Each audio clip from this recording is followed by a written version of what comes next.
ठीक है, good afternoon class. आज हम इलेक्ट्रोकेमिस्ट्री का लेक्चर 6 स्टार्ट करने वाले हैं। लास्ट हमने जो लेक्चर किया था उसमें कॉन्सेंट्रेशन सेल, जो हमने आखिरी टॉपिक पढ़ा था। कॉन्सेंट्रेशन सेल क्या होती है? जिसमें इलेक्ट्रोलाइट और इलेक्ट्रोड सब सेम है, सिर्फ कॉन्सेंट्रेशन उनकी अलग अलग है। ठीक है, तो उसका ई नोट क्या हो जाएगा? ई नोट किसी भी कॉन्सेंट्रेशन सेल का 0 रहेगा। जरूरी नहीं, यहाँ पे हमने एक केस देखा जिसमें इलेक्ट्रोलाइट की कॉन्सेंट्रेशन चेंज हो रही थी, है ना। एक केस ऐसा भी हो सकता है जिसमें प्रेशर चेंज हो रहा हो किसी, जैसे H2 वाली अगर हम इलेक्ट्रोड ले रहे हैं और दोनों साइड मैंने वो इलेक्ट्रोड ले लिया है, दोनों साइड प्रेशर में डिफ्रेंशिएट कर रही हूं मैं, तो वो भी कॉन्सेंट्रेशन सेल ही कहलाएगी। ठीक है, कि एक वेरिएबल मैंने कर दिया है।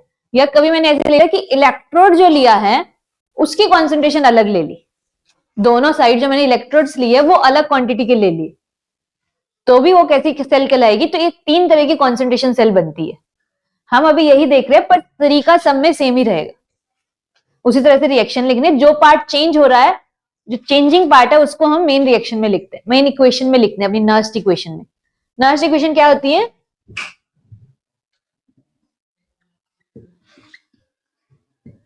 E cell is equal to E naught cell minus RT by NF ln Q। और अगर मुझे at 298 केल्विन लिखना है तो E cell is equal to E naught cell 0.0591 divided by n factor log Q। Clear है ये दोनों equation? तो आज हम इस इक्वेशन से रिलेटेड, कॉन्सेंट्रेशन सेल से रिलेटेड जो भी PYQs आ रखे हैं, जो इंपॉर्टेंट क्वेश्चंस है उसको करेंगे, ताकि इस टॉपिक से हम आगे बढ़े थे। मतलब इसके प्रैक्टिस करने बहुत जरूरी है। 2025 में ही इसके सिर्फ इस इक्वेशन से रिलेटेड ही इलेक्ट्रोकेमिकल सीरीज 10 से 12 PYQ, तो ये तुमको समझना जरूरी है कि कैसे इसके न्यूमेरिकल होते हैं। कॉन्सेप्ट समझ लोगे तो वो भी हो जाएगी। ठीक है, तो पहले कॉन्सेंट्रेशन सेल क्लियर है ना, कि जैसे Zn गया Zn2+ में, यहाँ पे इसकी कॉन्सेंट्रेशन है C1 और दूसरे साइड जो इलेक्ट्रोड है वहां पे कॉन्सेंट्रेशन है C2। तो अगर हम इसको लिखते हैं, ई नोट क्या हो जाएगा? इस सेल का 0 हो जाएगा। और इसकी मैं इक्वेशन लिखूं तो Zn goes to Zn2+ plus 2 electron, ये C1 वाला है। जो एक के प्रोडक्ट साइड है, वो मेन रिएक्शन के भी प्रोडक्ट साइड ही रहेगा। चाहे वो ऑक्सीडेशन हाफ किया प्रोडक्ट में, तो मेन रिएक्शन में भी वो कहाँ रहेगा? प्रोडक्ट में ही रहेगा। तो पूरा लिखने की भी जरूरत नहीं है, वो तुम धीरे धीरे प्रैक्टिस करोगे तुमको समझ आ जाएगा। इसकी जो दूसरी रिएक्शन, ये तो एनोड पे हो रही होगी ना, कैथोड पे क्या होगी? Zn2+ plus 2 electron Zn। यहाँ पे कौन सी कॉन्सेंट्रेशन आएगी? यहाँ पे C2। तो अगर मुझे इसकी इक्वेशन लिखनी है, ई सेल क्या हो जाएगा? 0 माइनस 0.0591, n की वैल्यू क्या है यहाँ पे? 2 log, प्रोडक्ट में क्या रहेगा अपना? C1 और रिएक्टेंट में C2। क्लियर है इक्वेशन कैसे लिखी है? जाके एक बार नोट्स में फिर से पढ़ लेना इसको। और हाँ, हमारा वो एक क्वेश्चन था ना जिसमें वो क्लियर नहीं था कि कैसे, पोटेंशियल वाला जो हम कर रहे थे, तो उसमें एक चीज का ध्यान रखो, जब तक सिंपल लिखा हुआ है, जैसे मान लो ऐसे लिखा हुआ है I2 I नेगेटिव में गया, जब तक इलेक्ट्रोड मेंशन नहीं है तो हम जैसे लिखा हुआ है उस कंडीशन से चलेगी। जैसे इसमें क्या हुआ है, कौन सा पोटेंशियल होगा? I2 गया है 2 इलेक्ट्रॉन लेकर 2 I नेगेटिव में, पर अगर ये यहाँ पे इलेक्ट्रोड मेंशन कर देता, तो इलेक्ट्रोड अगर राइट साइड है तो वो कौन सी तरफ रिएक्शन होगी? अगर हम सेल नोटेशन देखते हैं, सेल नोटेशन में क्या रहता है? इस साइड एक बार इलेक्ट्रोड रहता है और एक बार इस साइड रहता है, बीच में सॉल्ट ब्रिज रहता है। तो जब लेफ्ट साइड इलेक्ट्रोड लिखा हुआ है तुम्हारे किसी सेल पोटेंशियल के नीचे, तो उसका मतलब वो रिएक्शन कहाँ हो रही है? एनोड पे। मतलब वो ऑक्सीडेशन रिएक्शन लिखनी है तुमको, और वो पोटेंशियल कौन सा है? ऑक्सीडेशन पोटेंशियल है। अगर वही इलेक्ट्रोड राइट साइड में लिखा हुआ है तो वो रिडक्शन पोटेंशियल बोला जाएगा। पर जब तक इलेक्ट्रोड मेंशन नहीं है, तुम सिंपल ऐसे इसको रीड कर सकते हो कि I2 से I नेगेटिव गया।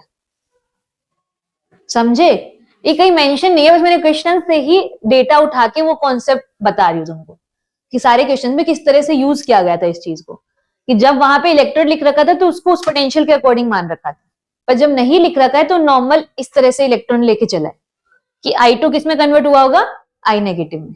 अब I2 I नेगेटिव में कैसे हो सकता है, इलेक्ट्रॉन गेन करके, गेन ही करेगा ना, मतलब रिडक्शन होगा ना इसका, तो इसमें कोई दिक्कत। और क्वेश्चन प्रैक्टिस करोगे तो इस चीज को नोट करना, कुछ अलग हो तो मुझे भी बता देना।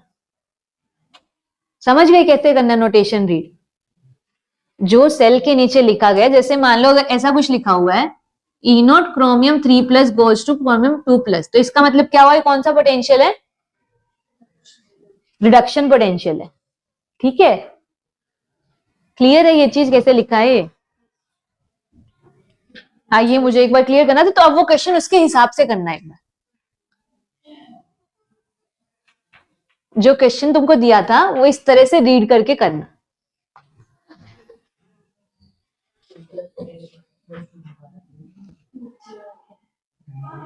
नीचे वाला कहां पे? हाँ, जब तक इलेक्ट्रोड मेंशन नहीं है हमको ऐसे ही रीड करना है इसको। चलो ठीक है, बाद में डिस्कस कर लेना है।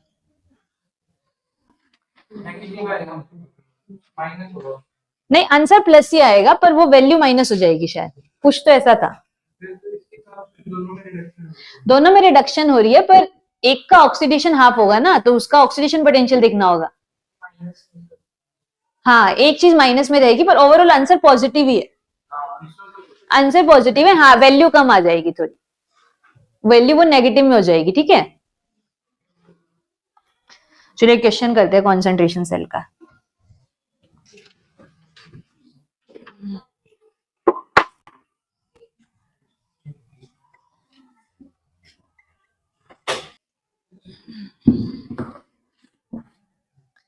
क्वेश्चन में समझ आया क्या लिखना है, क्या कैसे प्रोसीड करना है? एक तुमको सेल नोटेशन दे रखी है, इसका ई सेल दे रखा है और मुझे एन निकालना है। अगर ये कॉन्सेंट्रेशन सेल ना भी लिखता तो वो अंडरस्टूड था कि दोनों साइड इलेक्ट्रोड भी सेम है और जिसमें वो चेंज हो रहा है वो आयंस भी सेम है, बस उनका कॉन्सेंट्रेशन अलग है। तो ये कुछ वैसा ही जेड जैसा केस हो गया ना, बस एक्स की जगह अगर मैं जेड मान लू और जेड एन प्लस में गया, कोई भी ऑक्सीडेशन स्टेट में चला गया वो, तो उनकी कॉन्सेंट्रेशन दे रखी है। इसका ई नोट क्या हो जाएगा, E naught of this cell will be, अब इन दोनों की पहले रिएक्शन लिखो, देखो प्रोडक्ट में क्या आ रहा है, रिएक्टेंट में क्या आ रहा है, और उस इक्वेशन में पुट करके एन की वैल्यू निकालो।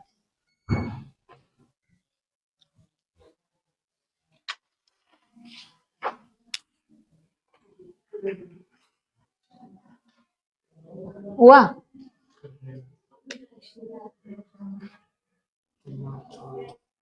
नहीं, फ्रैक्शन में नहीं आएगा, आसपास आ जाएगा आंसर। एन की वैल्यू तो पॉजिटिव ही आएगी कोई।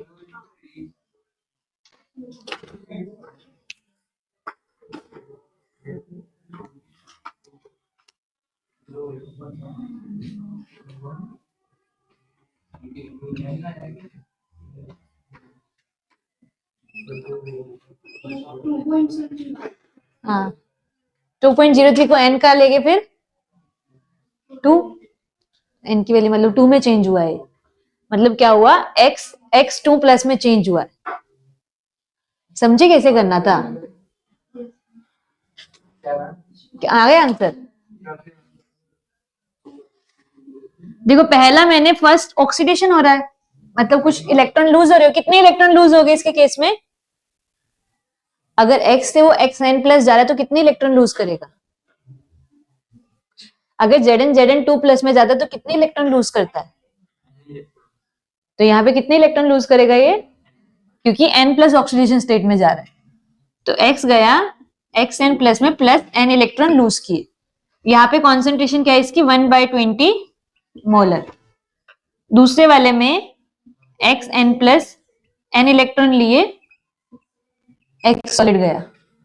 यहाँ पे कॉन्सेंट्रेशन क्या है, 1/2 मोलर। इतना समझ आया इक्वेशन कैसे लिखी? इन दोनों को ऐड कर दो, इन दोनों को ऐड करेंगे तो मेरे को मेन रिएक्शन मिल जाएगी, वो क्या होगी, xn plus 1/2 molar goes to xn plus 1/20 molar. यहां तक हुआ सबका? ये क्वेश्चन लिख ली, अब बस हम फॉर्मूला पुट कर देंगे अपने। हाँ, E cell is equal to E naught cell minus 0.0591 divided by n मुझे निकालना है, log 1/20 डिवाइडेड बाय 1/2। यहां तक कौन कौन पहुंचा था? यहां तक नहीं हुआ तेरा? तो फिर हाथ क्यों तारी? यहां तक हो गया ना? इसके बाद E cell E naught cell कितना हो जाएगा? और ये मुझे कितना दे रखा है? 0.029, 0.0591। ये कुछ इसका 2 का ही मल्टीपल है कुछ, मल्टीप्लाई बाय एन log 1/10। 1/10 का मतलब एक्चुअली होता है -1।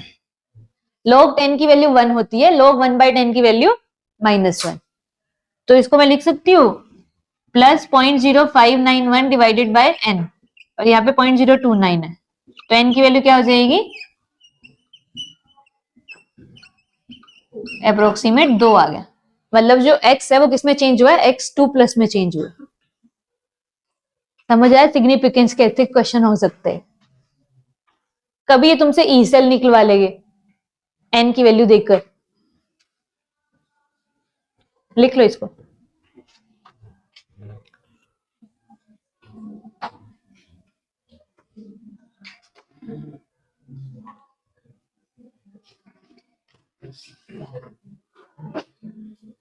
कहां गड़बड़ हो रही थी रोहित? हो गया?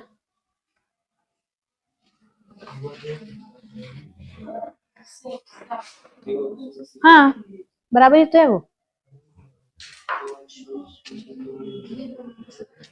हाँ, कंसंट्रेशन अलग है ना।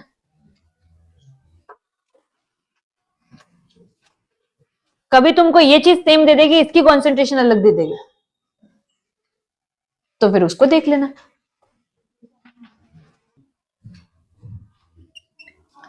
बस एक हिंट लिख रही कि H2SO4 जो है किसमें टूटता है?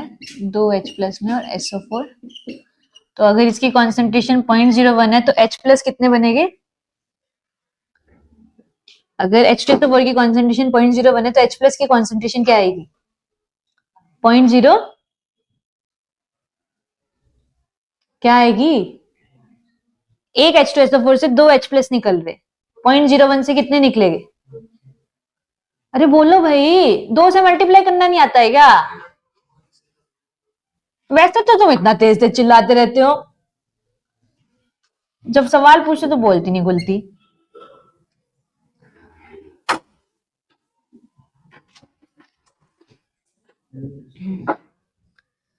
क्वेश्चन में क्या पूछ रखा है कि कौन से इन दोनों सॉल्यूशन में से किस सॉल्यूशन में KMnO4 अच्छा ऑक्सीडाइजिंग एजेंट होगा, मतलब उसका अच्छा रिडक्शन पोटेंशियल होगा इन दोनों में से किस केस में। ठीक है, तो पहले KMnO4 की रिएक्शन लिखो जब वो रिड्यूस होता है। MnO4 minus plus 8H electron वाली जो रिएक्शन है जिसमें वो 5 इलेक्ट्रॉन गेन करता है और Mn2+ में जाता है, तो उससे तुमको H+ की कॉन्सेंट्रेशन वो इन सॉल्यूशन से उठाओगे। कैसे प्रोसीड करना है इसको? MnO4 की क्या रिएक्शन होती है? इसका काम सिर्फ मुझे H+ की कॉन्सेंट्रेशन देना है और कुछ नहीं। H2SO4 का काम सिर्फ H+ की कॉन्सेंट्रेशन देना है। H+ कहां काम आता है? MnO4 की रिएक्शन क्या होती है? MnO4 minus goes to Mn2+। कितने इलेक्ट्रॉन का चेंज है? या क्या ऑक्सीडेशन स्टेट होती है? तो +5 इलेक्ट्रॉन। कितने O है यहाँ पे? तो कितने H2 ऐड कर दूं? अब H+ की कितने H+ की कमी है यहाँ पे? तो 8H+। तो ये रिएक्शन प्लीज ध्यान रखो, बार बार नहीं बताई जाएगी। इस रिएक्शन को यूज करना है और तुमको इस रिएक्शन का E निकालना है। E नोट तो चलो सेम ही रहेगा, दोनों के लिए सेम है, दोनों सॉल्यूशन के लिए इसका E नोट तो सेम ही है। ई सेल निकालो कि किसमें ज्यादा आ रहा है, जिसमें ज्यादा आ रहा है मतलब उसमें वो अच्छा ऑक्सीडाइजिंग एजेंट है। समझ लो कैसे प्रोसीड करना है। इसका ई नॉट, ई सेल कैसे लिखा जाए, ई इलेक्ट्रोड लिख लो, चलो ये तो एक साइड की रिएक्शन है, ई इलेक्ट्रोड क्या हो जाएगा, E not of this electrode, कोई भी वैल्यू हो, वैसे 1.7 कुछ होती है, पर अभी हमको नहीं दे रखे तो हम उसका यूज नहीं करेंगे, माइनस 0.0591 डिवाइडेड बाय एन कितना है 5, यहाँ पे किसकी कॉन्सेंट्रेशन आएगी लॉग में, Mn2 प्लस, और नीचे क्या आ जाएगा MnO4 माइनस, और H प्लस की पावर में क्या आ जाएगा 8। तो ये इक्वेशन ई नोट इलेक्ट्रोड दोनों सॉल्यूशन के केसेस के लिए क्या होगा सेम, बस डिफरेंट क्या आ रहा है ये H प्लस की कॉन्सेंट्रेशन दोनों में। तो तुमको वो दोनों को रिलेटिव फॉर्म में चेक करना है कि किसमें ये नेगेटिव पार्ट ज्यादा बन रहा है, जिसमें ये नेगेटिव पार्ट ज्यादा बनेगा मतलब उसका ई सेल कम हो जाएगा। करो इसको, और इन्होंने दे भी रखा है MnO4 और Mn2 दोनों इक्वल है, तो वो तो कैंसिल आउट ही हो जाएगी, तो सारा गेम सिर्फ H प्लस का है।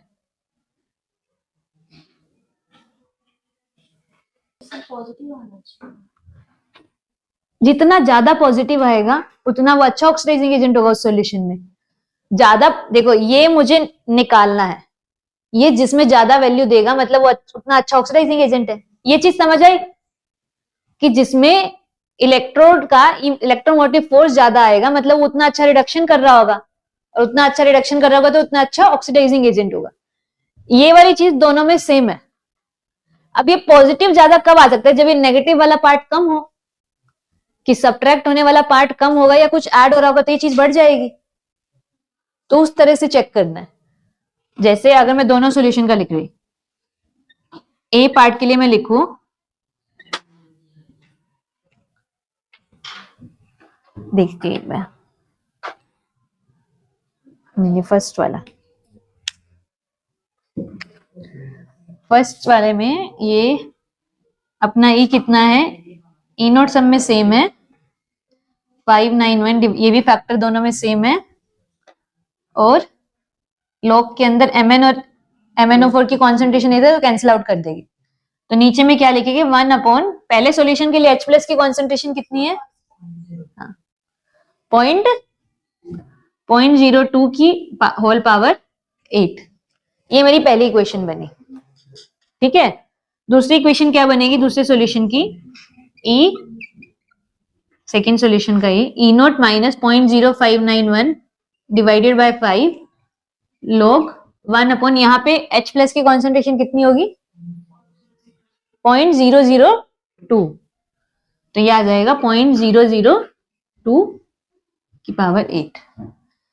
अब वो तुम इसमें चेक करो कि किसमें ये वाली टर्म ज्यादा आ रही है, किसमें ये वाली टर्म कम आ रही है। अगर मैं सॉल्व करूं log, ये दो इक्वेशन तक समझ आया कैसे लिखी है, समझ आया गौरव ये कैसे लिखी है। तो इसको अगर मैं दोनों को सॉल्व कर रही हूँ, log 1 अपॉन 0.02 की पावर 8 का मतलब क्या हो जाएगा, log, पहली बात तो मैं यहां साइन चेंज करके इसको ऊपर ही ले जाऊं, तो 2 इंटू 10⁻², 8 आ गया, तो ये बन जाएगा अपना log 2 प्लस 2 की पावर 8 इंटू 10⁻16। आगे प्लस साइन है।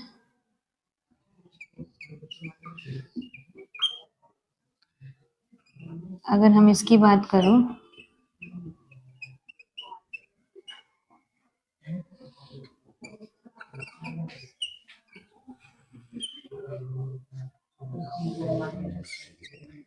सात 8 ये 24, ये भी प्लस में ही है।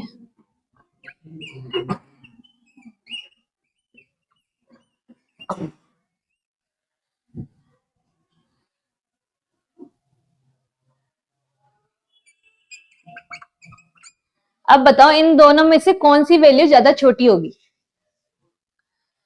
2 इंटू 10⁻⁻24 है और एक जगह 2 इंटू 10⁻⁻16 है।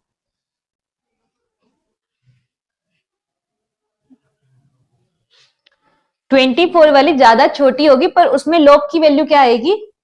ज्यादा नेगेटिव वाली साइड आएगी। log का ग्राफ कैसे बनता है?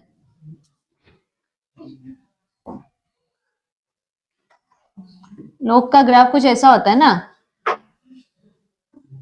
मतलब 1 से जितनी जितनी ज्यादा छोटी जाएगी नीचे उतना ज्यादा नेगेटिव में इंक्रीज होता है। तो ये 0.0000 तक मतलब 24 कुछ रहेगी उसमें। हाँ, तो ये वैल्यू ज्यादा नेगेटिव में आएगी एज कंपेयर टू 10⁻18। जाके एक बार log का ग्राफ स्टडी करना।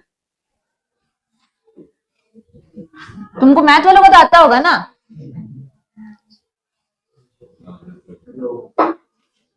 देखो इन दोनों वैल्यूज में सारी चीजें कॉमन है। 0.0591 डिवाइडेड बाय 5 इसमें भी है। अब मैं प्लस का साइन क्यों लिखा है मैंने? ये 0.02 को जब मैं ऊपर साइड लेके गई तो ये पावर माइनस माइनस आगे आके प्लस हो जाता है। अरे भाई एक तो इतनी गंदी शक्लें बनाते हो, तुमको मैथ वैथ का दिक्कत है थोड़ा। ये लिखा हुआ है log 1/10, ठीक है? अरे तो ये 0.02 तो 2 को तो 2 इंटू 10⁻⁻2 ही लिखोगी ना। भाई क्या बात कर रहे हो? ये 10 ऊपर गया है। log 1/0 ये आंसर है, ठीक है? इसको मैंने लिख दिया log 0.02।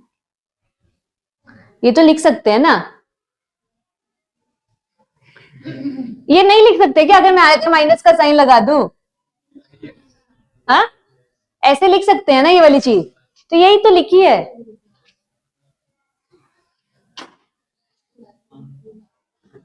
इस चीज को तो मान रहे हो ना कि ऐसा लिखा जा सकता है? ठीक है, जिसको नहीं समझ आए बाद में आगे समझ लेना।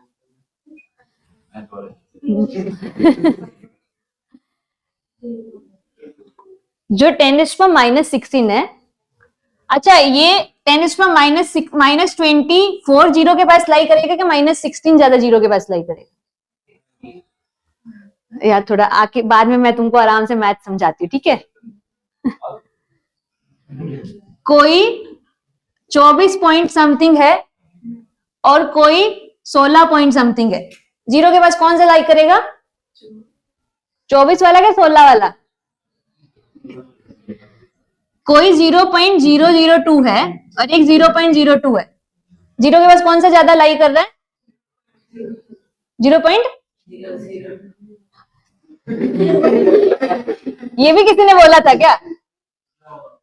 समझ आया कि ज्यादा पॉइंट वाला जीरो के पास लाई करता है, और जितना वो जीरो के पास लाई करेगा उतनी log की वैल्यू ज्यादा नेगेटिव है।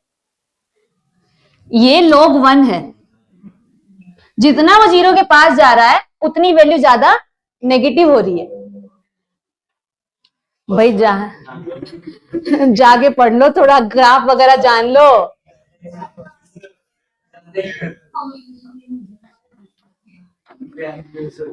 चलो ठीक है, 10⁻⁻24 इतना जान लो। -24 छोटा नंबर होता है, -16 बड़ा नंबर होता है।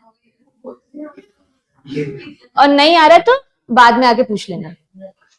तो और जो ज्यादा छोटा नंबर है जीरो से, उस पे log की वैल्यू ज्यादा नेगेटिव है। तो मतलब इस केस में ये जो नेगेटिव वाली टर्म है ये ज्यादा होगी, और ये वाली टर्म तो दोनों में सेम है, तो ये ओवरऑल रिडक्शन पोटेंशियल कम हो जाएगा पहले वाले से। तेरा पहले वाला फिर कैसे आया था ज्यादा? पर आ गया था ना? ठीक है, तो अपना E1 क्या हो जाएगा? E2 से ज्यादा, क्योंकि ये टर्म, अरे भाई तुम अपनी नोटबुक में लिख लेना, मैं बता रही हूँ, जिसको नहीं समझ आया आके पूछ लेना। ये दोनों कैलकुलेशन लिखो, उसमें लिखो कि ये टर्म जो है ये ज्यादा नेगेटिव रिजल्ट देगी। ज्यादा नेगेटिव रिजल्ट देगी तो कुछ पॉजिटिव में से ज्यादा नेगेटिव वाला माइनस होगा, तो ओवरऑल रिजल्ट क्या मिलेगा? मुझे छोटा मिलेगा। तो E1 का अगर रिडक्शन पोटेंशियल ज्यादा है E2 से, तो इस सॉल्यूशन में KMnO4 अच्छा ऑक्सीडाइजिंग एजेंट होगा।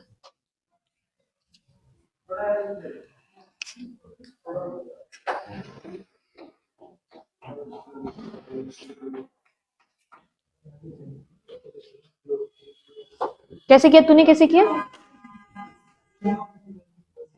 यही मैं बोल दूं है ना।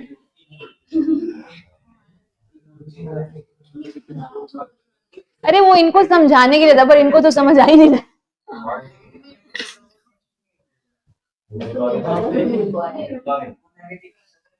लेकिन ये यहाँ पे टिपिकल है, पर ऐसे ही तुमको देखना होगा, लोग के अंदर वैल्यूज ऐसे ही स्टडी करनी होती है। अरे फिर ठीक है, हो जब एक से ज्यादा वैल्यूज होती है लॉग में, तो मेरा रिजल्ट पॉजिटिव साइड बढ़ता है, पर धीरे धीरे ही बढ़ता है, तेजी से नहीं बढ़ता लॉग में।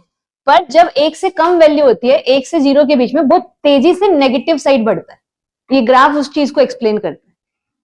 तो जो जितना 0 के पास होगा, वो उतना नेगेटिव रिजल्ट देगा।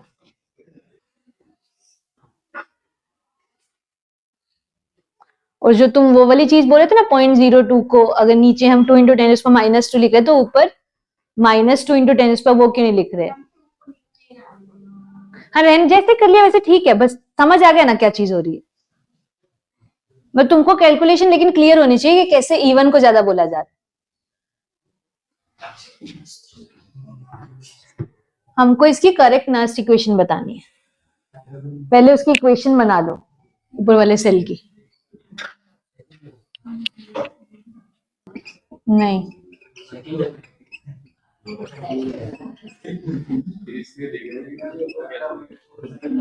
लिख भाई, नोटबुक में कर। ये दोनों बातें सेम है। इसको अगर Q लिख रखा है और आगे माइनस का साइन है, तो इसको अगर 1/Q लिख दे तो आगे प्लस का साइन आ जाएगा।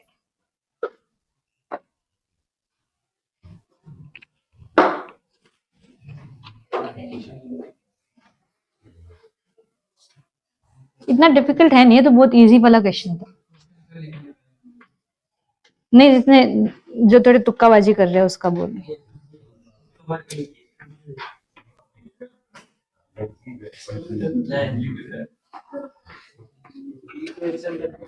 क्या रिएक्शन तो बना, तू नॉर्मल इक्वेशन लिख अपनी, फिर तो आ जाना चाहिए।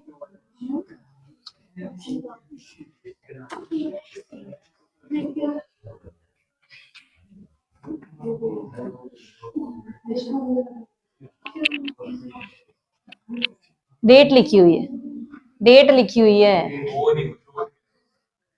पर तू ये करना, वो भी क्यों देख रहा है, करके दिखा। मैं पूछ रही हूँ, फिलहाल तो जेईई का पेपर दे नहीं रहा है अभी।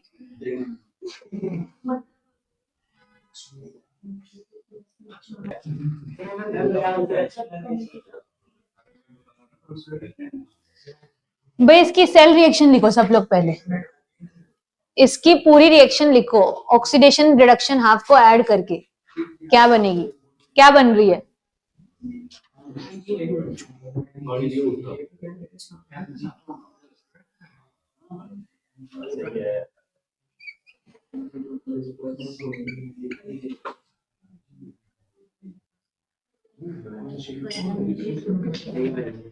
ये रिएक्शन बन गई तुम्हारी, सेल रिएक्शन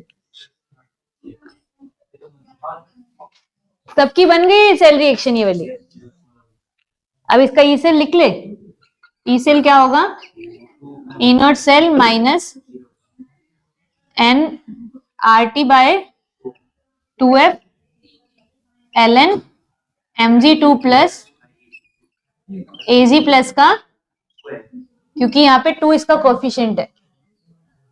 अरे भाई इधर देख लो ना, तो खुद करते हो, टाइम पास करते रहते हो। ऐसा कोई ऑप्शन में है? Mg यहाँ पे है, पर इसके Ag स्क्वायर नहीं कर रखा है इसने। बी में अब इसको जस्ट मैं रिवर्स करूंगी तो आगे साइन क्या हो जाएगा, चेंज हो जाएगा। तो इसका क्या हो जाएगा, E naught cell plus R T by 2F ln ऊपर Ag स्क्वायर और Mg2 प्लस। तो ये मेरा आंसर आ जाएगा। समझ आया ये?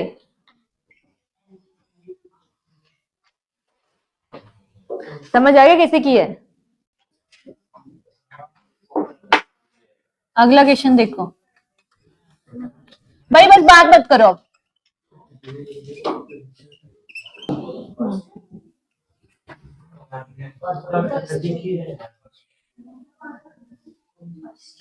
ये भी 2025 में यार।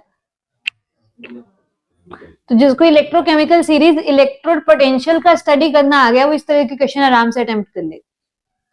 इसमें क्या पूछ रखे? 4 पोटेंशियल्स दे रखे, चारों की चारों रिडक्शन पोटेंशियल्स है।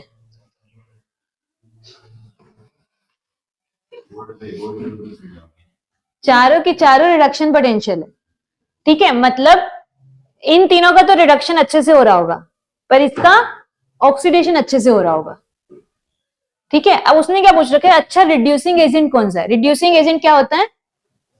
जो खुद का ऑक्सीडेशन करके सामने वाले को रिड्यूस करे।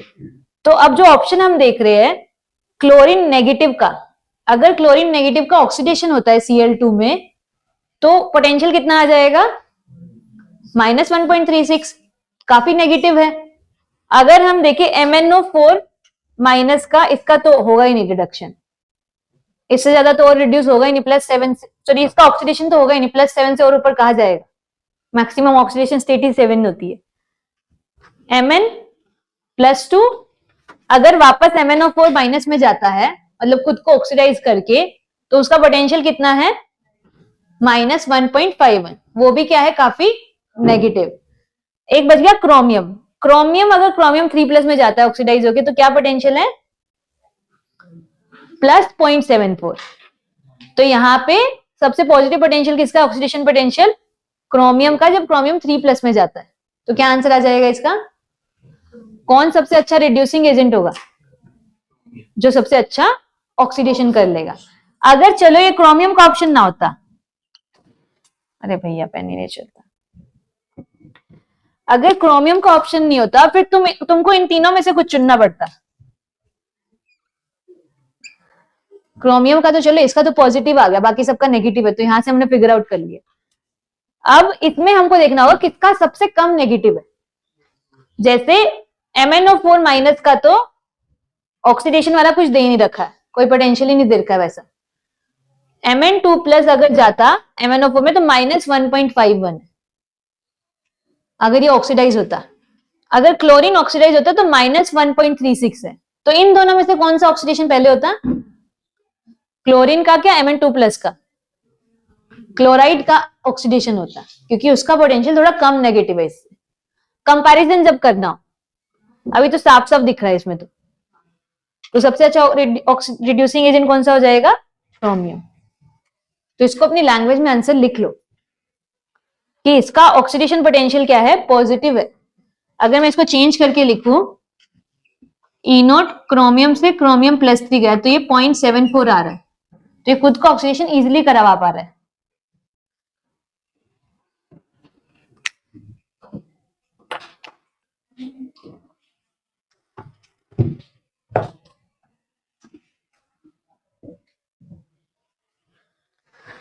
तुमको रिएक्शन में क्या है? देखिए Fe2+ का ऑक्सीडेशन दे रखा है Fe3+ में, ठीक है। ये रिएक्शन, ये तुमको चाहिए, इसका पोटेंशियल मिल गया, तो फिर पूरे रिएक्शन Ag का तो दे ही रखा है, x वोल्ट है, तो अगर इसका मिल जाएगा तो दोनों को ऐड करके अपना सेल का पोटेंशियल आ जाएगा।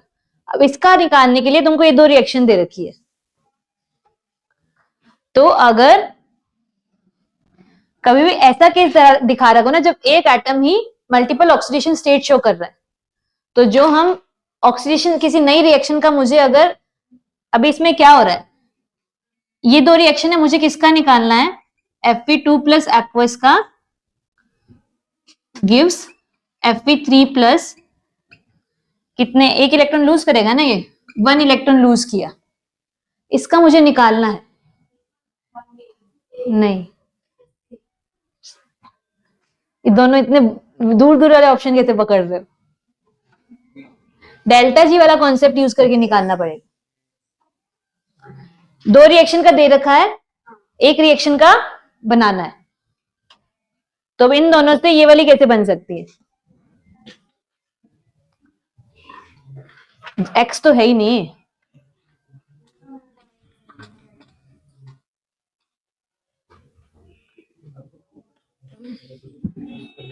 अपने को इस साइड चाहिए Fe2+, इस साइड Fe2+ है, इस रिएक्शन को मैं उल्टा कर दूंगी। हाँ तो नेगेटिव जेड भी आ जाएगा। तो फिर डेल्टा जी करके बताओ क्या आ रहा है। इसका ई निकाल लो बस। हाँ ये भी 2025 में पूछ रखा था।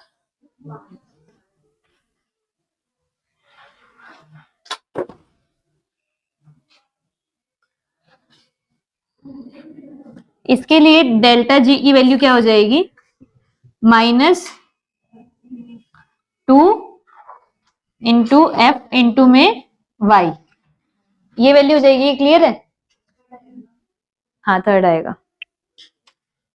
इसके लिए डेल्टा जी की वैल्यू क्या हो जाएगी, -3f(z), और इसको रिवर्स कर रही हूं तो क्या हो जाएगी। तो इस रिएक्शन को मैं उल्टा लिख रही हूँ। इस रिएक्शन को अगर हम उल्टा लिखते तो Fe गया Fe3+ में और 3 इलेक्ट्रॉन में, तो इसका डेल्टा जी कितना आ रहा है, 3f(z). ये दूसरी रिएक्शन का है। ये दोनों वैल्यू कैसे लिखी समझ आया।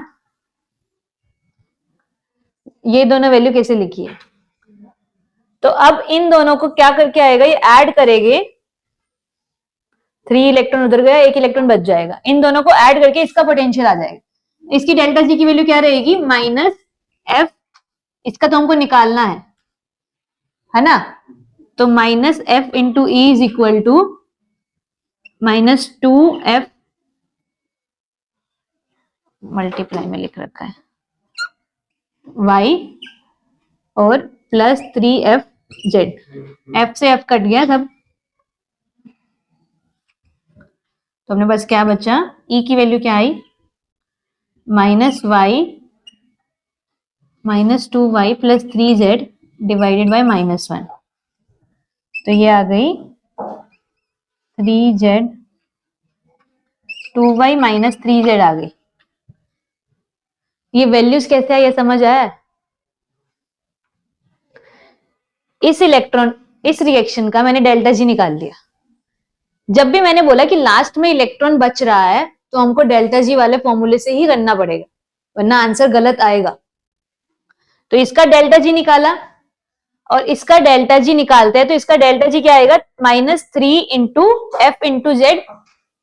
अब इस रिएक्शन को रिवर्स करिए तो डेल्टा जी क्या हो जाएगा, +3 इंटू एफ इंटू जेड। यहां तक समझ आया कि उसको ऐसा क्यों लिखा है वहां पे। और इन दोनों को इक्वेशन को ऐड करके मेरे पास क्या आ रही है, थर्ड इक्वेशन बन रही है। ऐड करके देखो, रिएक्टेंट को रिएक्टेंट साइड ऐड करो, प्रोडक्ट को प्रोडक्ट साइड करो। ये वाली इक्वेशन और ये वाली इक्वेशन, इन दोनों को ऐड करो और फाइनल इक्वेशन बताओ क्या आ रही है।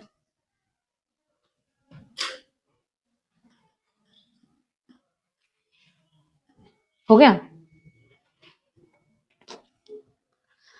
जाके जो यहाँ पे न्यूमेरिकल करवा रही हो या फिर जो भी क्वेश्चन है इसको प्लीज घर जाके देखो, वरना नहीं समझ आएगी। और इसमें ऐसे ही क्वेश्चंस बनते हैं सारे। इन दोनों को ऐड करके कौन सी इक्वेशन बन रही है, ये वाली इक्वेशन बन रही है ना, जिसका मुझे चाहिए, जो मेरे रिएक्शन में ऑक्सीडेशन हो रहा है।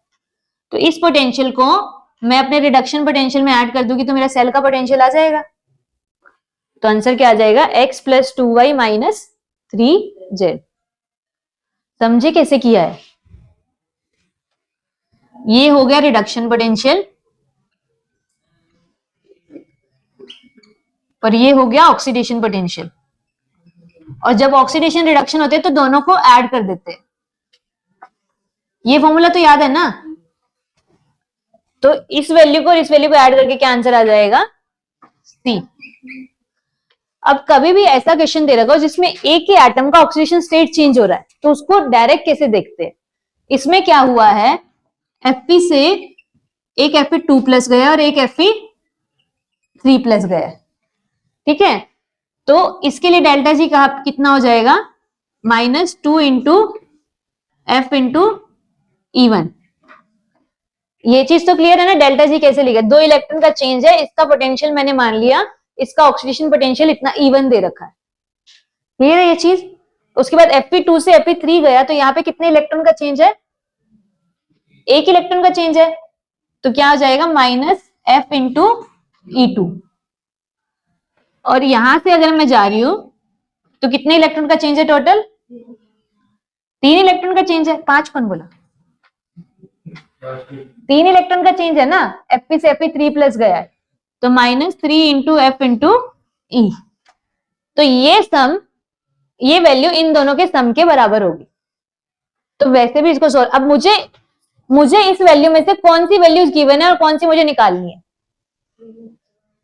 E1, E2 और E में से मुझे कौन सी वैल्यू फाइंड आउट करनी है, E फाइंड आउट करनी है। ये क्या दे रखा है,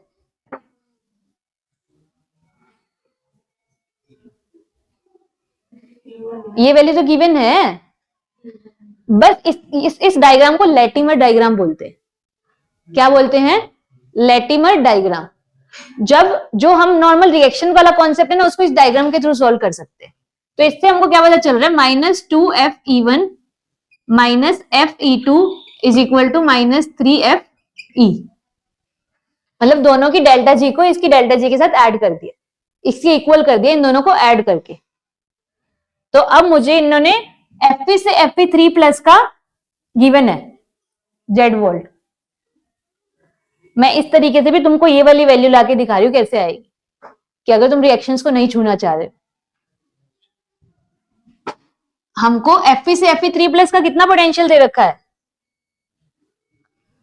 Fe से Fe3 प्लस जाने का कितना पोटेंशियल है, बोलो भाई। Fe से Fe3 प्लस जाने का -Z वोल्ट है, जो कि इसके इक्वल है -3FZ। Fe से Fe2 प्लस जाने का -Y, तो -2F इंटू -Y। ये मुझे फाइंड आउट करना है, Fe2 से Fe3 वाला मुझे निकालना है। तो इसको मैं E2 के फॉर्म में रख रही। तो अगर E2 निकालते हैं, अब क्या आएगा, F से F तो कैंसिल आउट हो जाएगा, तो E2 वाले को उस साइड ले गई, तो E2 आ जाएगा अपना +2Y, और यहां पे E की वैल्यू -Z आएगी ना, तो -3Z।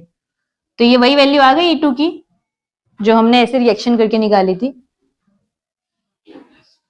तो इस तरह से भी फाइंड आउट की जा सकती, जब कभी मल्टीपल ऑक्सीडेशन स्टेट में एक ही तुम्हारा एलिमेंट रिड्यूस हो रहा है या ऑक्सीडाइज हो रहा है, कुछ भी हो रहा हो, टोटल का सम बीच वाले सारे स्टेप के सम के इक्वल आएगा। इसको साइड में नोट करके, और ये सिर्फ तभी करना है जब लास्ट में इलेक्ट्रॉन बचा हुआ, वरना तो सिंपल ऐड होके ही हो जाता है। ऐसे डायग्राम को लैटिमर डायग्राम बोलते हैं।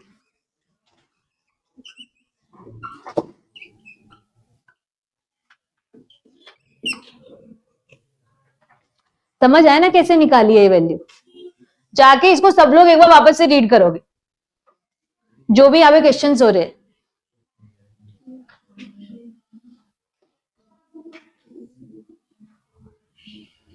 इसको साइड में कॉन्सेप्ट के फॉर्म में लिख लेना। समझ आया कैसे आया, वो भी समझ आ गया।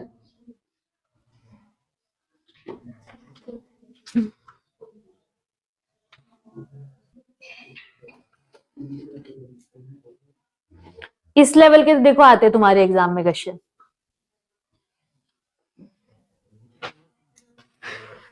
नीट में भी आ जाते हैं ऐसे, तो इससे ज्यादा ऊपर नहीं आएंगे, पर हाँ ऐसे तो आ जाते हैं। इसमें इलेक्ट्रॉन नहीं है, वो तो पूरी इलेक्ट्रोड की रिएक्शन है।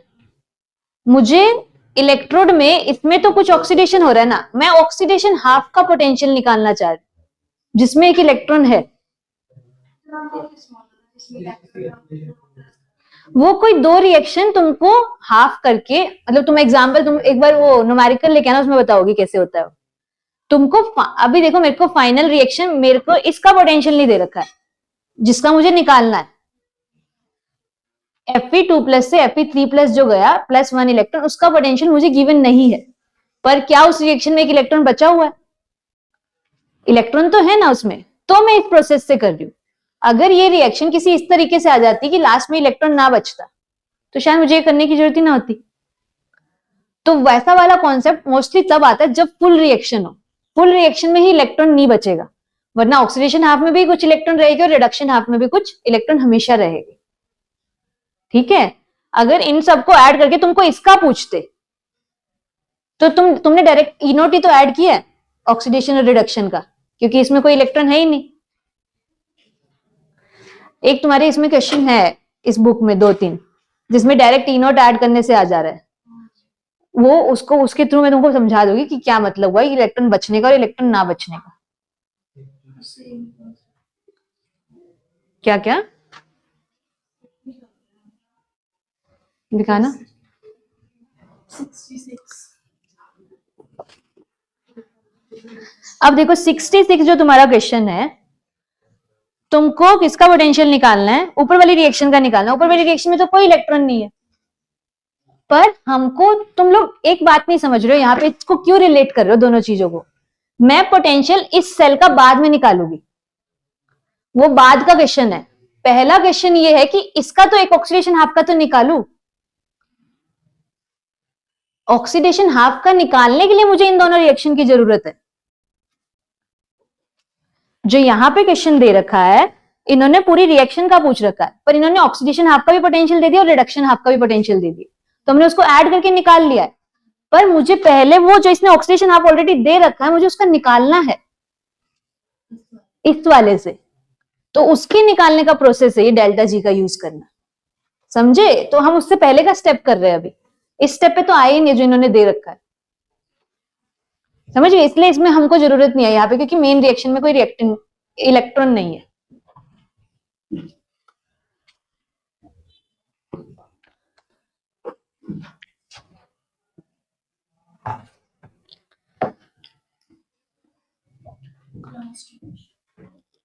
नहीं, तुमको चार सेल्स दे रखी है, 4 सेल्स दे रखी है, 4 तरह के पोटेंशियल दे रखे हैं। इसका रिवर्स करके भी सारे पोटेंशियल निकाल सकते हो। ये सारे कैसे? सारे रिडक्शन पोटेंशियल दे रखे हैं। ठीक है, नहीं रिडक्शन, सब रिडक्शन पोटेंशियल है। अब ये 4 सेल्स है, सबके E0 निकालो।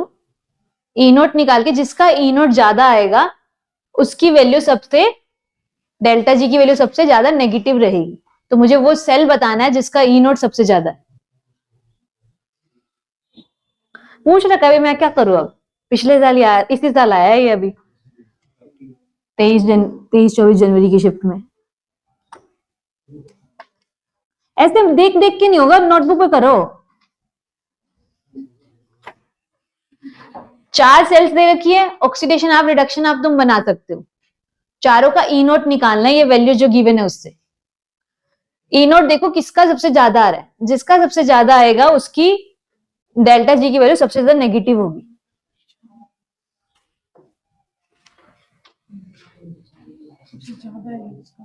हाँ, डेल्टा जी क्या होता है? डेल्टा जी -NFE होता है। तो जितना ये ज्यादा उतनी ये वैल्यू नेगेटिव। नहीं बता रही, नहीं ऐसे नहीं होगा भाई, सबकी E0 निकालनी पड़ेगी। ऐसे क्या हवाबाजी क्या कर रहे हो तुम लोग? नोटबुक में कर दू।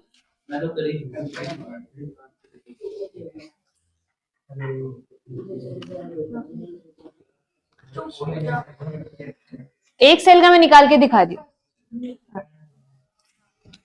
एक सेल का मैं निकाल के दिखा रही। Cu2+ में गया,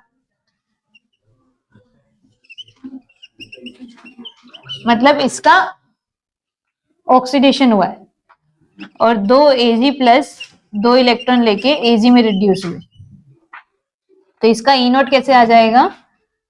रिडक्शन, Ag का रिडक्शन का क्या है? 0.80, और इसका ऑक्सीडेशन का क्या है?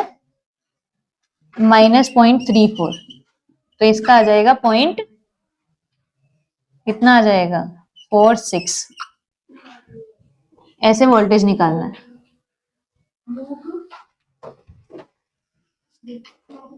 लोग वोग नहीं आएगा रे, ई नोट सेल निकालना है सीधा। गलत कर दिया तो रुकवा क्यों रही है, काम ही नहीं है उसका। सिंपल हमको कैथोड माइनस एनोड वाला फॉर्मूला लगाना है। नोट में कर, इसमें मत कर। वो कैसे निकाला समझ आया?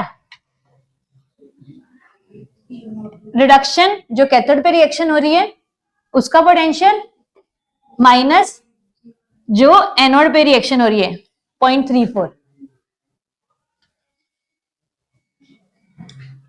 एनोड पे अगर रिडक्शन वाली रिएक्शन ले रहे हैं तो सिंपल माइनस साइन लगा लेंगे, ऑक्सीडेशन ले रहे हैं तो उसका पोटेंशियल माइनस करके ले लेंगे, जो तुमको ठीक लग रहा है। यहाँ पे सबके रिडक्शन पोटेंशियल दे रखे तो कैथोड माइनस एनोड वाला फॉर्मूला लगा।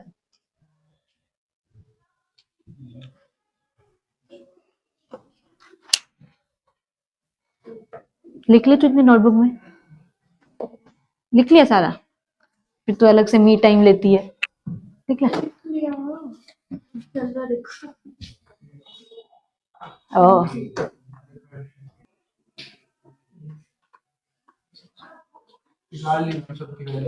किसकी सबसे ज्यादा आ रही है?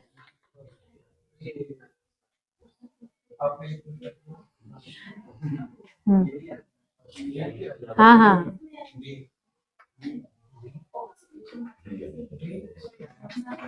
मैंने तो सिर्फ एक निकाल के दिखाई है, वो आंसर नहीं है, ए है आंसर इसका। मैंने तुम्हें तो एक एग्जाम्पल करके दिखाया था। ए की वैल्यू कितनी आ रही है? अरे भाई शोर मत करो। 1 पॉइंट इसकी और इसकी -3 इतनी अच्छा अच्छा मैम जी है ना। तो सबसे ज्यादा पॉजिटिव वैल्यू किसकी है ई नोट की? जिसकी ज्यादा पॉजिटिव वैल्यू उतनी डेल्टा जी नेगेटिव। तो ए आंसर आ गया। किसका वैल्यू नहीं निकला है तुमसे?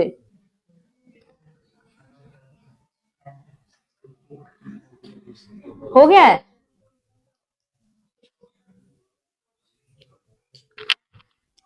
ठीक है मैं एक एक का निकाल रही हूँ।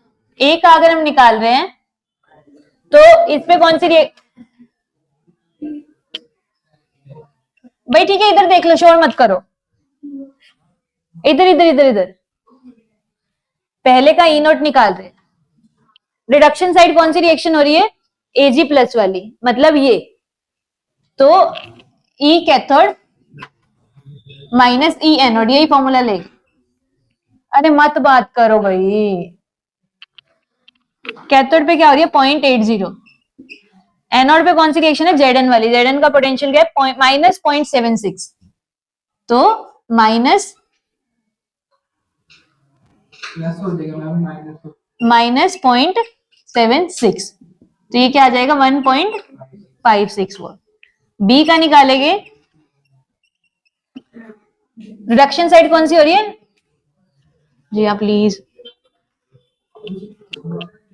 Mg2 प्लस से Mg गया -2.37। इधर क्या है? Zn, तो इधर -0.76। इसका क्या आ जाएगा? -1.61। सी का निकालेंगे ई नोट सेल।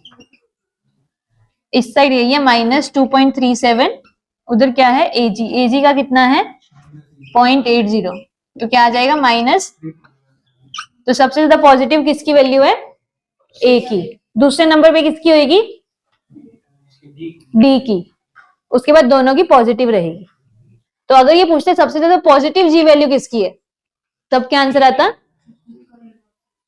ज्यादा नेगेटिव है, तो सी उसका आंसर आ जाता। ठीक है, समझ गए कैसे करना है? तो ए मेरा आंसर आ जाएगा। किसका नहीं हुआ ये वाला क्वेश्चन? नहीं हुआ तेरा? नीचे वाले में कहा माइनस? ए और सी? अच्छा तूने उल्टे कर दिए थे।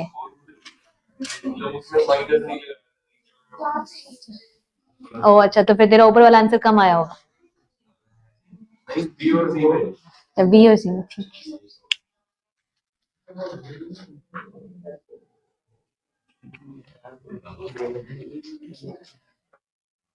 बहुत ज्यादा ऐसे बड़ा क्वेश्चन नहीं था वैसे ये, जिसको ई नोट निकालना आता है जल्दी जल्दी ई नोट निकाल के क्वेश्चन सोल्व कर लेगा। हम कौन सा फॉर्मूला लगाना है भाई? जब इसने डेल्टा जी नोट पूछ रखा है तुमसे, डेल्टा जी नोट पूछ रखा है ना, ये सब तुमको क्या दे रखा है? ई नोट दे रखा है। तो और कौन सा फॉर्मूला लगा सकते हो तुम डेल्टा जी नोट निकालने के लिए? कितने फॉर्मूले बता रखे हैं मैंने इसके, ये एक इकलौता फॉर्मूला बता रखा है डेल्टा जी और ई नोट के साथ रिलेशन में।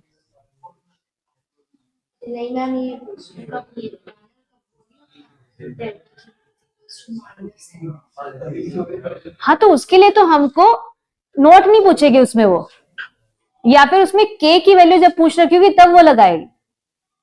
डेल्टा जी नोट की गिनती के दो फॉर्मूले है सिर्फ, एक ई नोट के साथ और एक के साथ। Delta G naught is equal to minus n F E naught, या फिर delta G naught is equal to minus R T l n K. क्या कंफ्यूजन है बहन? जब यहाँ पे ई नोट दे रखा है, यहाँ पे तुझसे डेल्टा जी नोट पूछ रखा है, तो क्यों बुद्धि लगानी है ज्यादा? अगर यहाँ डेल्टा जी पूछते तब बात होती कुछ ज्यादा सोचने की, पर उसके लिए तेरे को डेटा और बहुत सारा देते हैं। अभी इन्होंने लिमिटेड डेटा दे रखा है, उस डेटा से तुझे एक वैल्यू निकालनी है, तो जी नोट से तो ई नोट ही निकलेगा, कुछ और नहीं निकल सकता। और ज्यादा से ज्यादा तुमसे पूछते हैं ये के निकलवाना, इक्विलिब्रियम कांस्टेंट निकलवाते हैं इससे। एक क्वेश्चन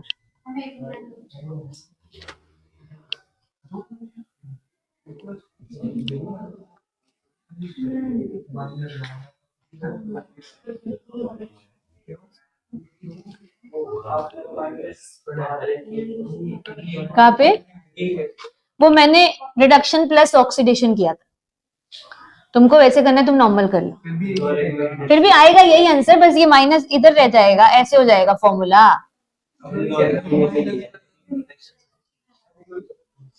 आंसर तो सेम ही रहना, आंसर थोड़ा बदल जाना है।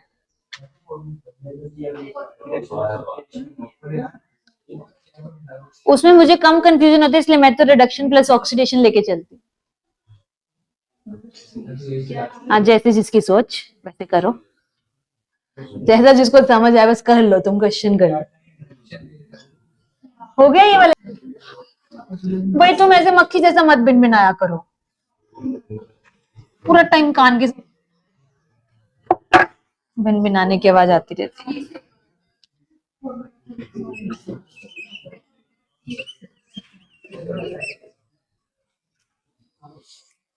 मैं बात कर लो, पहले आराम से बात कर लो।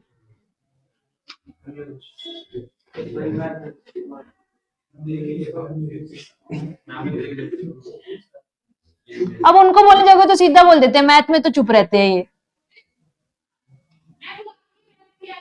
मैं क्या बोलूं, नहीं सुनते वो लोग।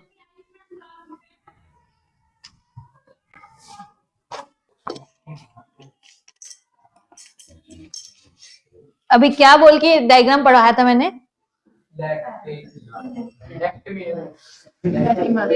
लैटिमर डायग्राम ही बोलते हैं इसको। तो अब सारों का पोटेंशियल तुमको दे रखा है, इस Fe4 माइनस से Fe का पोटेंशियल तुमको निकालना है। तो इसकी जो डेल्टा जी आएगी वो इन सब डेल्टा जी के एडिशन का रिजल्ट होगी। हेस्लो में क्या पढ़ते हैं, जो एक स्टेप का है वो सब स्टेप्स का एडिशन हो जाता है। तो इस स्टेप का जितना भी डेल्टा जी होगा इन सब डेल्टा जी का सम के इक्वल आएगा। अब इलेक्ट्रॉन चेंज तुम निकाल सकते हो, ऑक्सीडेशन स्टेट निकालना जानते हो ना? FeO4 माइनस में कितना ऑक्सीडेशन स्टेट है? प्लस कितना आ जाएगा? +6। +6 से +3 जाने में कितना एन फैक्टर है? एन यहां पे क्या हो जाएगा? 3। Fe3 प्लस से Fe2 जाने में एन कितना है? N2 कितना हो जाएगा? 1। Fe2 प्लस से Fe जाने में कितना है n की वैल्यू? 2 से f पे जाने में, तो इसको E2 मान लो, इसको E1 मान लो, और इसको E1 मान लो, इसको E3 मान लो। और ओवरऑल कितना चेंज है Fp प्लस 6 से Fe जाने में? तो n फैक्टर इसके लिए 6 आ गया, इसके लिए E निकालना है तुमको। क्या बोला है? अच्छा Fe2 प्लस, तो इसका निकाल लो, पीछे वाला कुछ काम नहीं आएगा।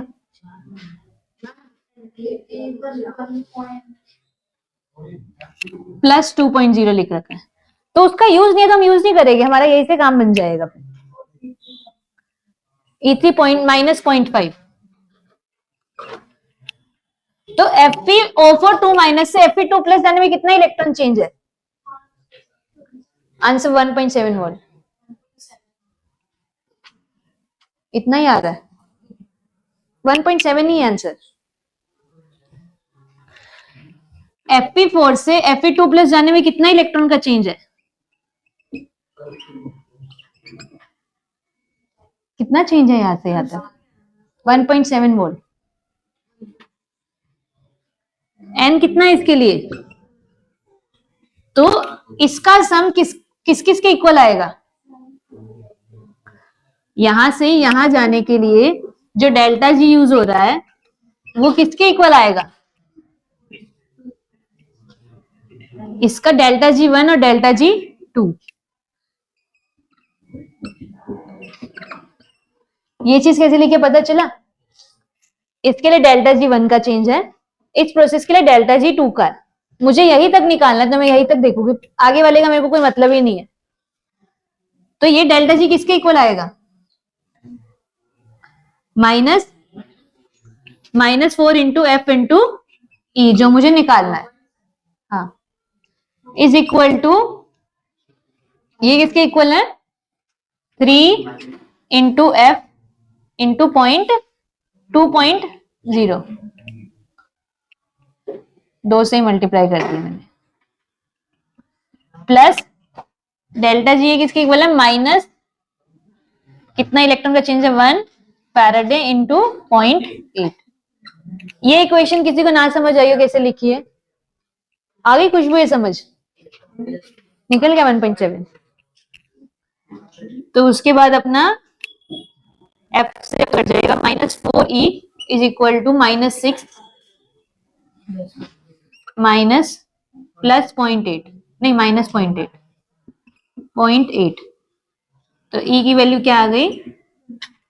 -6.8 डिवाइडेड बाय 4, 1.7 पॉजिटिव में आ गया। तो ये तुम्हारा आंसर है।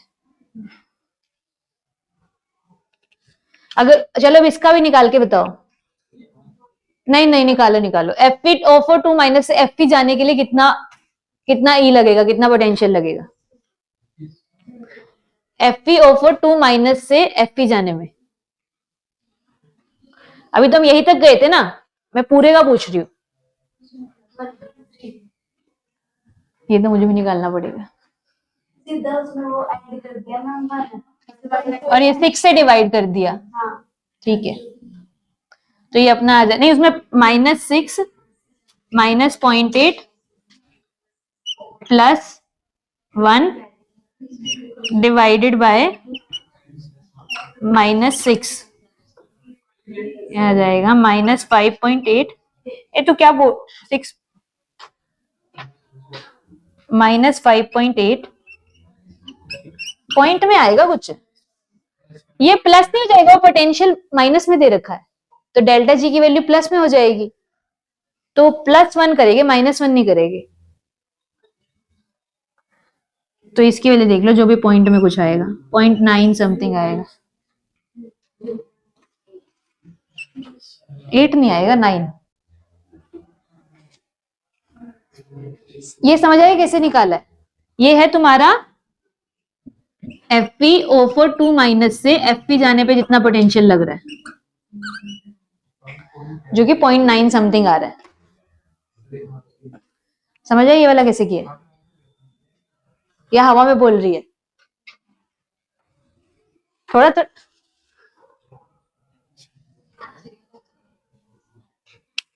ठीक, इसको भी साइड में लिख लेना।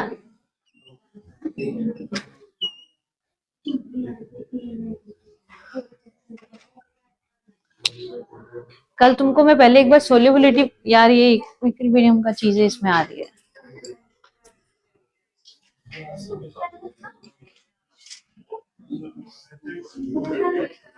अच्छा एक क्वेश्चन ये करके आना तुम लोग, घर से करके आना। हाँ कर लो, बस एक होमवर्क दे रही हूँ। ये वाली चीज नोट कर लिया ना? क्या कर रही है तू अब तब से? ईएमएफ दे रखी है तुमको, सेल की 298 केल्विन पे देखिए, मतलब स्टैंडर्ड कंडीशन वाली है, ठीक है। इस सेल की ई नोट दे रखी है, अब पूछ रखा है it could be increased by, किस चीज से इंक्रीज होने के इसके चांसेस है।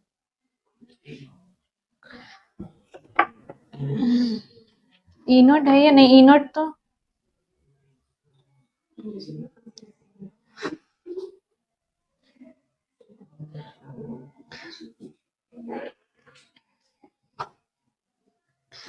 हमको इनमें से किसी का भी, बस हमको वो लोग वाला रेशियो पता करना है, किससे बढ़ेगा या कम होगा, जो भी है इक्वेशन बना के देख लेना। नेक्स्ट इक्वेशन लगेगी, उसमें ये तुमको बताना है कि किसकी कॉन्सेंट्रेशन इंक्रीज या डिक्रीज करने से मेरी ईएमएफ ऑफ द सेल बढ़ेगी। जैसे हमने वो H2SO4 वाला किया था ना, उसमें हम दोनों को रिलेट कर रहे थे, वैसा कुछ ही है इसमें, इन चारों को रिलेट करना है।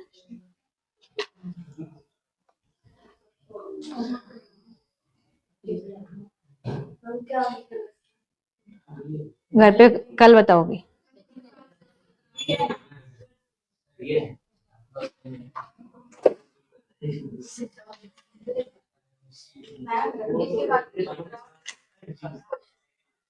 नहीं, इस क्वेश्चन के बाद हो गया बस आज। कल के लिए होमवर्क सुन लो, एनसीईआरटी के जो गैल्वेनिक सेल के क्वेश्चंस है। अब तुमको ये तो समझ आ गया, जहां नस्ट इक्वेशन है, जहां डेल्टा जी नोट पूछ रखा है, जहां ई नोट पूछ रखा है, वो वाले क्वेश्चन सब अटेम्प्ट करके आओगे एक्सरसाइज में। एक्सरसाइज और इनटेक्स्ट, इनटेक्स्ट में तो 5 ही है। खुश, बढ़ा के खुश। होमवर्क सुन लिया है? एनसीईआरटी के इनटेक्स्ट क्वेश्चन जहां तक हमने पढ़ा है वहां तक। नस्ट इक्वेशन, ये कंसंट्रेशन सेल वगैरह उसमें नहीं दे रखा है कुछ भी, नस्ट इक्वेशन तक दे रखा है, वहां तक उसके क्वेश्चन करने हैं। डेल्टा जी नोट के जो रिलेशन करवाया दोनों, के साथ भी ई नोट के साथ भी, और एनसीईआरटी एक्सरसाइज के क्वेश्चन। ज्यादा नहीं होगी, मैक्सिमम 15 क्वेश्चन ही बनेंगे शायद, तो मैं उसके नहीं दे रही, उसके 25 दूंगी मैं फिर। अभी 15-20 से काम चल रहा है तुम्हारा, चलाओ।